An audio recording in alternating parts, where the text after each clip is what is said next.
বিপত্নিক হবার অল্পদিন পরেই সুরেশ সলিমপুর স্টেশনে বদলি হয়ে গেল। মাঠের মধ্যে ছোট্ট স্টেশন, নিকটে লোকজনের বাস খুবই কম। রেলের কোয়ার্টারে বড়বাবু পুত্র পরিবার নিয়ে বাস করে। কিছু দূরে একটা ছাত্রবৃত্তি স্কুল আছে। তার শিক্ষকগণ স্কুলের নিকটেই একটা বড় আটচালা ঘরে মেস করে থাকেন। এছাড়া বড় একটা বসতি নেই। বিকেলে ট্রেনখানা রওনা করে দিয়েই সুরেশ স্কুল মাস্টারের মেসের বাসায় তাস খেলার আড্ডায় যায়। সন্ধ্যা ৭টার সময় ডাউন যাত্রী গাড়ি আসবার পূর্ব পর্যন্ত সেখানেই থাকে। পরে খানিকক্ষণ স্টেশনে কাজকর্ম করবার পর রাত্রি ৯:৩০ শেষ গাড়ি রওনা করেই নিজের কোয়ার্টারে ছোট্ট ঘরটিতে ফিরে এসে ওবেলায় রাখা বাসি রুটি তরকারি খাওয়ার পরে সারাদিনের কর্মক্লান্ত দেহটাকে নিঃসঙ্গ শয্যায় লুটিয়ে দিয়ে আপন মনে কত কথা ভাবে। ব্রাঞ্চ লাইনের স্টেশন, রাত্রে আর ট্রেন নেই। জানালার বাইরে খোলা আকাশটা নক্ষত্র ভরা। একটা মাদার গাছের ডালপালা গড়াদের গায়ে এসে ঠেকেছে। মনে পড়ে মৃত্যুর পূর্বে নলিনী তার হাত নিজের দুখানি রোগজীর্ণ দুর্বল হাতের মধ্যে নিয়ে হাসি মুখে বলেছিল, আমার একটা কথা রাখবে লক্ষ্মীটি? ফের বিয়ে করো, কথা রাখবে ঠিক? বলো। ছি, ওসব কথা কি বলতে আছে? তুমি সেরে উঠবে। ডাক্তারবাবু তো বলেছেন পূর্ণিমাটা কেটে গেলেই পথ্যি দেবেন। ওরকম কথা আর তুলো না, মা ভয় পেয়ে কান্নাকাটি করবেন। ছি। সে পূর্ণিমা কাটেনি। কর্মভারনত নিরানন্দ প্রবাসের দিনগুলিতে নলিনীর এই স্মৃতি মাঝে মাঝে কাজের ফাঁকে ফাঁকে সুরেশের অন্যমনস্ক মুহূর্তগুলো মধুর রসে ভরিয়ে তোলে। নিশীথে ফোটা রজনীগন্ধার মিঠা মৃদু সুবাসের মতো। বিশেষ করে এইসব রাত্রে যখন সে একা। মাঘ মাসের সকালবেলা এইমাত্র স্টেশন থেকে এসে রাত্রে বসেছে। একটা ১২-১৩ বছরের অপরিচিতা মেয়ে একখানা থালা হাতে ঘরে ঢুকে লাজুক সুরে বলল, মা পাঠিয়ে দিলেন। থালাতে ৬-৭টি বাটিতে নানা তরকারি। সুরেশ হঠাৎ বড় সন্ত্রস্ত হয়ে উঠল। কি করা উচিত ঠিক করতে না পেরে তাড়াতাড়ি তরকারির বাটি থেকে তরকারি নামিয়ে সেগুলো খালি করে দেবার চেষ্টায় এতটা অনর্থক ব্যস্ততার আমদানি করে বসল যে মেয়েটি মৃদু হেসে বলল, বাটি এখন থাক, রেখে দিন আপনি, ঝি এসে নিয়ে যাবে। শুধু থালাখানা উঠিয়ে নিয়ে সে চলে গেল। সুরেশ ভাবল বড়বাবুর বাসা থেকে এসেছে বটে, কিন্তু বড়বাবুর নিজের মেয়ে নয় সে জানে। এতদিন এই মেয়েটিকে কখনো দেখেনি তো। বেশ শান্ত মুখখানি। মাসখানেক কেটে গেল। ব্রাঞ্চ লাইনের স্টেশনে ছোটবাবুর জীবন সকাল সন্ধ্যা একঘেয়ে একরঙা ছবির মতো বৈচিত্র্যহীনভাবে কেটে চলেছে। সেই মেয়েটি আরও কয়েকবার নানা কাজে সুরেশের বাসায় যাতায়াত করেছে। মেয়েটি বড়বাবুর ভাগ্নি। মা নেই। বাপ পদ্মার ওপারে কোনো এক স্টেশনে চাকরি করেন। সম্প্রতি মামার বাড়ি এসেছে বেড়াতে। মামি মাকেই মা বলে ডাকে। এসব খবর সুরেশ ক্রমে জানতে পারে। একদিন কি কাজে মেয়েটি এলো। সুরেশ কথায় কথায় বলল, রেনু, পানগুলো আজ কতদিন ধরে পড়ে রয়েছে, সাজার অভাবে খাওয়া হয় না, গোটা কতক সেজে রেখে যাবে। রেনু অমনি পান সাজতে বসে গেল। নিপুণ হাতে একরাশ পান সাজা শেষ করে সে তাগিদ দিয়ে কলঙ্ক ধরা অপরিষ্কার কাঁসার ডিবেটা সুরেশের বাক্সের কোণ থেকে বার করে নিয়ে সেটা খানিকক্ষণ বসে বসে বালি দিয়ে মেজে ঝকঝকে করে তুলল। বিছানার ধারে পানে ভর্তি ডিবেটা রেখে দিয়ে হাসি মুখে বলল, 2 আনা পয়সা দিন আমাকে। সুরেশ বুঝতে না পেরে বলল, কেন বলো তো? বউ মারা গিয়ে সন্ন্যাসী হয়েছেন বুঝি? না মশলা, না একটু এলাচ দারচিনি, শুধু ধনের চাল দিয়ে পান সাজা। পয়সা দিন, আমি ভুজু অ্যাপয়েন্টসম্যানকে দিয়ে আনিয়ে রাখবো বাজার থেকে। এক একদিন তার কোটটার পকেট থেকে ময়লা রুমালখানা, বালিশের তোয়ালেখানা কে সাবান দিয়ে ধুয়ে রৌদ্রে দড়ির টানায় মেলে দিয়ে চলে গিয়েছে। ট্রেন পাস করে বাসায় ফিরে এসে সে দেখতে পায়। তারপর উপরে উপরই দিন কয়েক সে অদৃশ্য সেবাহস্তের সন্ধান পাওয়া যায় না। হঠাৎ অপ্রত্যাশিতভাবে একদিন চোখে পড়ে ঘরের তক্তপোষের নিচে তার ছোট পাথর বাটিতে এক বাটি বেলের শরবত কে সযত্নে ঢেকে দিয়ে রেখে গিয়েছে। স্কুল মাস্টারদের মেসের বাসায় তাস খেলার ফাঁকে ফাঁকে অন্যমনস্ক হয়ে পড়ে। টিকিট বিক্রির জানালায় পয়সা গুনে দিতে দিতে ভুল হয়।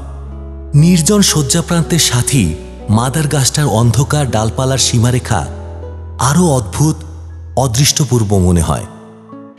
ঝি পাচির মা সেদিন অত্যন্ত বেলায় কাজ করতে এলো। কৈফিয়তের সুরে বলল, একটু বেলা হয়ে গেল বাবু, এই দুপুরের গাড়িতেই রেনু দিদি আবার চলে যাবে কি না, তাই সকাল সকাল বড়বাবুদের পাট ছেড়ে তবেই আসছি। সুরেশ যেন আকাশ থেকে পড়ল। হ্যাঁ, রেনু আজ চলে যাবে? কই, তা তো কেন, আজ কেন? আমি তো কিছুই জানি না। কথাটা বলে সে নিজের ভুল বুঝতে পেরে চুপ করে রইল। পরের বাড়ির মেয়ে, তার সঙ্গে তো পরামর্শ করে মেয়েটির যাতায়াত ধার্য হবে না। যাই যাক না, তার কি। পাচির মা বলল, নিজের বাপের কাছে চলে যাবে, বাপ সেখানে বিয়ের সম্বন্ধ করেছে কিনা তাই মেয়ে দেখতে আসবে। গেলেই বাঁচে যে মামি খাটিয়ে খাটিয়ে মুখে রক্ত উঠিয়ে মারে, না একটু যত্ন, না একটু আত্মি। 12টা ডাউন ট্রেন আসবার বেশি দেরি নেই। সুরেশ এইমাত্র খেয়ে উঠে পান মুখে দিয়ে কোট পরছে। রেনু বাসার সদর দরজা পার হয়ে উঠানে এসে ঢুকল। একটু যেন ইতস্তত করে পরে ঘরে ঢুকে বলল, আমার একটা সেফটি পিন কি এখানে সেদিন ফেলে গিয়েছি? সুন্দর করে চুল বাঁধা, পরনে খয়েরি রঙের জমির উপর প্লেন জরির কাজ করা ছেলে মানুষের মতো শাড়ি, গলায় সরু চেনহার, একরাশ ঘন কৃষ্ণ চুলে ভরা শান্ত মুখ। সুরেশ বলল, তুমি আজ চলে যাবে রেনু? কই, সে কথা তো জানি নে। এই 12টার গাড়িতেই বুঝি? রেনু একোনে ওকোনে কি খুঁজছিল, বলল, আবার এই কাচের গ্লাসটা সোজা করে বসিয়ে রেখেছেন? একটা ভেঙেছেন যে এমনি করে সেদিন। হ্যাঁ, আমি তো এই গাড়িতেই যাব। আচ্ছা, একটা সেফটি পিন কি দেখেছেন কোথাও? কোন প্রশ্নটির উত্তর সুরেশ আগে দেবে ভেবে ঠিক করবার আগেই রেনু বলে উঠল, না, সে পাওয়া যাবে না। আচ্ছা, আমি যাই, গাড়ি এলো বলে। কথা শেষ করেই হঠাৎ সে সুরেশের পায়ের কাছে উপুর হয়ে প্রণাম করে উঠে শান্ত নতমুখে সদর দরজা পার হয়ে চলে গেল। পূর্বেও ঘরে কেউ ছিল না, এখনো কেউ নেই। তবু সন্ধ্যার ট্রেনখানা পাস করে দিয়ে বাসায় ফিরে এসে সুরেশের মনে হলো সব খালি, কেউ কোথাও নেই। ঘরের আসবাবপত্রগুলো শূন্যতায় ভরা।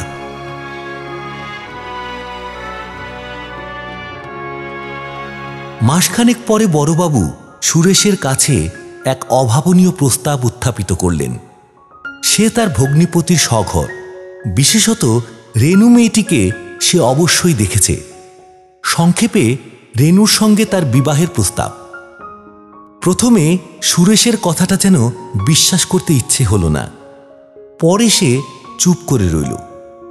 বড়বাবু প্রবীণ ব্যক্তি, সুরেশের বয়স হবে 23।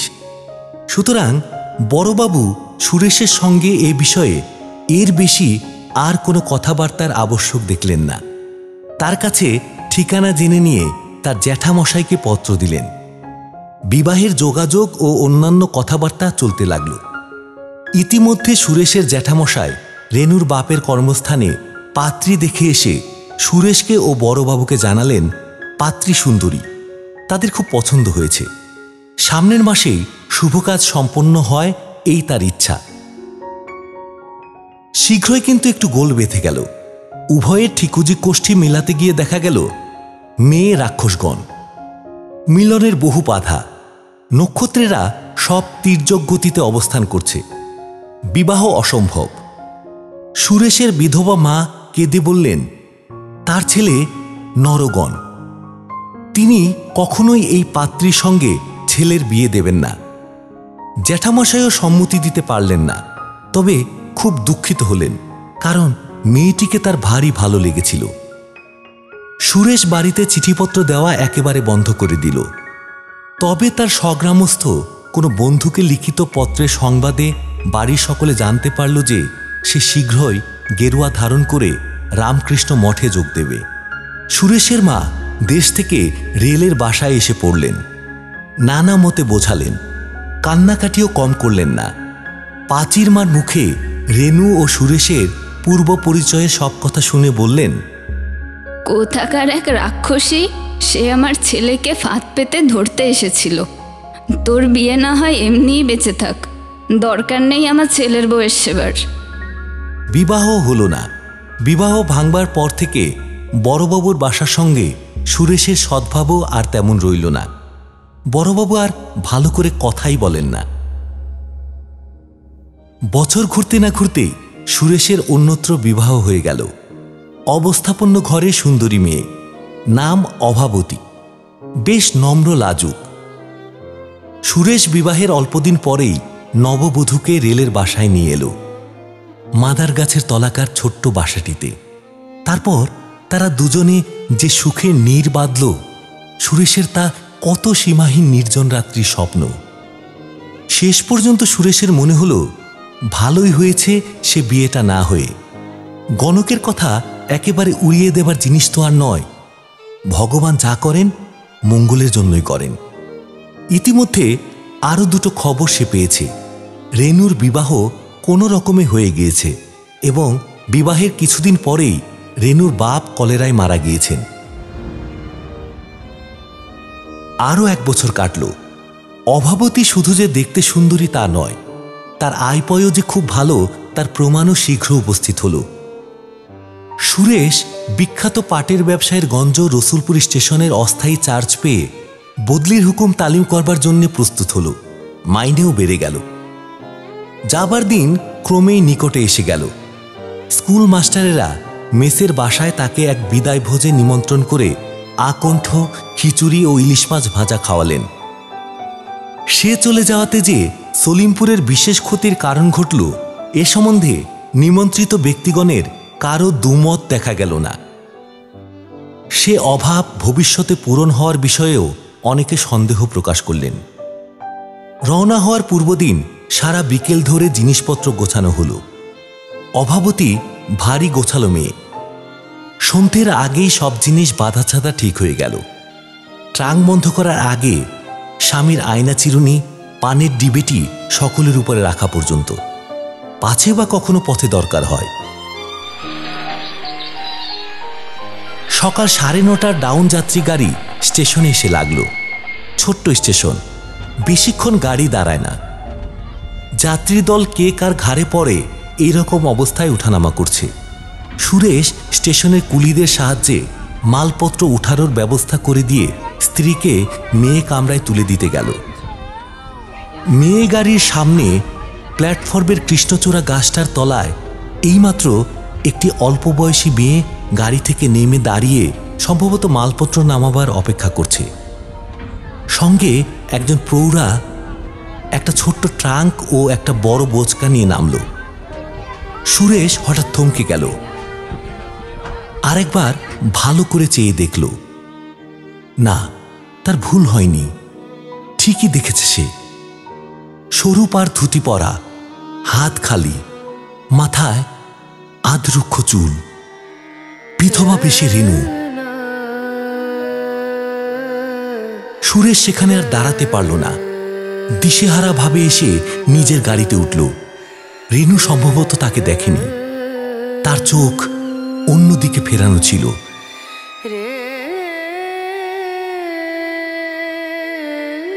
সুরেশের সারা শরীর দিয়ে কি যেন একটা ঝাঁজ বেরোচ্ছিল। নিজের কতকটা অজ্ঞাতসারে তার মনে হলো, কি বেঁচেই গিয়েছি। মার কথা যদি তখন না শুনতাম, রাক্ষসীর ফাঁদই তো বটে, আটকে ছিল তো পা, আর একটু হলেই ফাঁদে। তার আরো মনে হলো, বড়বাবু এই খবর পূর্বেই জানতেন, কিন্তু প্রচার হতে না দিয়ে গোপন রেখেছিলেন। তারপর কখন গার্ড হুইসেল দিয়েছে, কখন গাড়ি চলেছে, এসব তার খেয়াল নেই।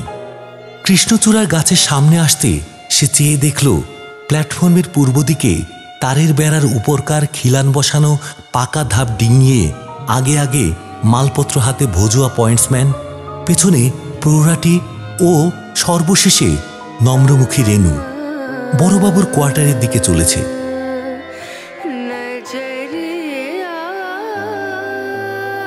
হঠাৎ সুরেশের মনে দূরসম্পর্কিত সহানুভূতি শূন্য এক আত্মীয়ের দ্বারস্থ এই পিতৃমাতৃহীনা নিরপরাধা অভাগিনী বালিকার ছবিটি সম্পূর্ণ অন্যভাবে ফিরে এলো। কার অপরাধে এই প্রস্ফুট মুকুল প্রথম বসন্তের দিনে তার জীবন আনন্দ দ্বীপটি নির্বাপিত হয়ে গেল চিরদিনের মতো। দ্রুতগামী ট্রেনের জানলা দিয়ে মুখ বাড়িয়ে সে আরেকবার চেয়ে দেখল, রাক্ষসগণের মেয়ে ততক্ষণে বড়বাবুর সদর দরজায় পৌঁছে দাঁড়িয়ে আছে। দরজা তখনও খোলা হয়নি, বোধহয় ভজুয়া কাউকে ডাকতে গিয়ে থাকবে। পদবৃদ্ধিজনিত কিছুক্ষণ পূর্বের সে আনন্দ সুরেশ আর মনের মধ্যে খুঁজে পেল না।